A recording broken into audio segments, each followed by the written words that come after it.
तो मूवी के शुरुआत में हमें एक ईडन नाम के लड़के को दिखाया जाता है जो अपने अपार्टमेंट में बहुत ही आराम से सो रहा था कि तभी अचानक से उसकी आंख एक बहुत ही अजीबो गरीब तरह के आवाजों से खुल जाती है, जिसे सुनकर ईडन बहुत ही ज्यादा घबरा जाता है और वो जाकर अपने दरवाजे में बने एक छोटे से होल से बाहर देखने की कोशिश करता है, लेकिन उसे बाहर कोई भी नहीं दिखाई देता। जिसके बाद वो अपने टीवी को चालू जैसे ही की, लेकिन टीवी पर तो सिग्नल ही नहीं आ रही थी, जबकि स्क्रीन पर एक इमरजेंसी वार्निंग लगातार चलती ही जा रही थी। यह देखकर ईडन को कुछ अजीब लगा कि ऐसे कैसे अचानक से सिग्नल चले गए और ऐसी इमरजेंसी वार्निंग क्यों भेजी जा रही है। अभी वो यह सोच ही रहा था कि तभी उसे बाहर लोगों की चीखने चिल्लाने की आवाजें सुनाई देने लग जाती हैं। वो फौरन से अपने बालकनी की तरफ भागा तो उसके तो होश ही उड़ जाते हैं। वो देखता है कि लोग इधर उधर बौखलाते हुए भाग रहे हैं। ऐसा लग रहा था कि जैसे इन्हें कोई पकड़ने की कोशिश कर रहा हो। ईडन भी इतना बौखला चुका था कि उसे कुछ भी समझ ही नहीं आ रहा था कि आखिर बाहर चल क्या रहा है कि उसी दौरान उसने देखा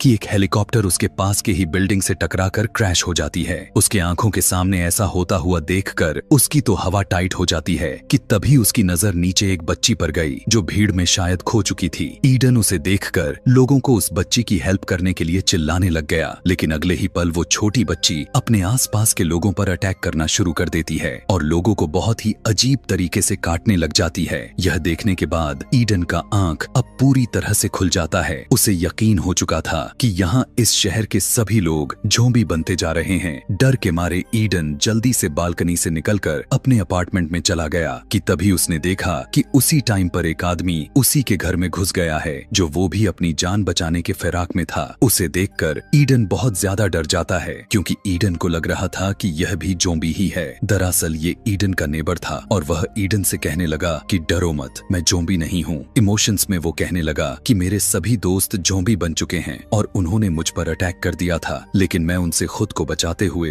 तुम्हारे घर में घुस गया। इसके बाद ईडन का